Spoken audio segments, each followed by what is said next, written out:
ગુજરાતભરમાં ઉમેદવારી પત્રક ભરવાની શરૂઆત થઈ ગઈ છે ત્યારે ક્ષત્રિય સમાજની મહિલાઓએ રાજકોટ બેઠક પરથી ઉમેદવારી ફોર્મ ભરવાની તૈયારીઓ બતાવી છે। હવે જોવાનું એ રહ્યું કે અંતે રાજકોટ બેઠક પરથી કેટલા ઉમેદવારો ચૂંટણી લડશે। નમસ્કાર, હું છું ઈમાની, આપ જોઈ રહ્યા છો ન્યૂ ગુજરાતી ન્યૂઝ। ગુજરાતમાં ત્રીજા તબક્કામાં યોજાનારી લોકસભાની ચૂંટણી માટેનું જાહેરનામું ગઈકાલે બહાર પડતા ઉમેદવારી પત્રક ભરવાની પ્રક્રિયાના પ્રથમ દિવસે જ રાજકોટમાં 150થી વધુ ક્ષત્રિય મહિલાઓએ ઉમેદવારીના ફોર્મ ઉઠાવ્યા હતા। ભાજપના ઉમેદવાર પરસોત્તમ રૂપાલા સામે વિરોધ નોંધાવવાના ભાગરૂપે તેમણે ઉમેદવારી નોંધાવવાનું નક્કી કર્યું છે।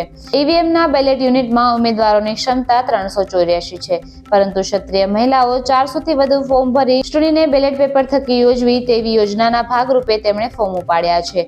અલબત્ત ફોર્મ ચકાસણી બાદ યોગ્ય ઠરેલા ઉમેદવારો જ આખરી સ્પર્ધામાં રહે છે। રાજકોટમાં પ્રથમ દિવસે 270થી વધુ ફોર્મ ઉપડ્યા છે।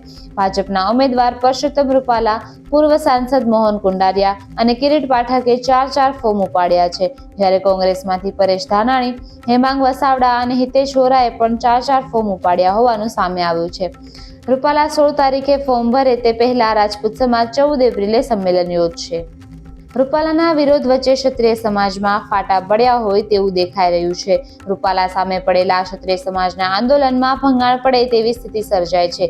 14 એપ્રિલે સમાજના લોકો રાજકોટમાં મહાસંમેલન યોજે તે પહેલા કાઠી સમાજ આ આંદોલનમાંથી બહાર નીકળી ગયો છે।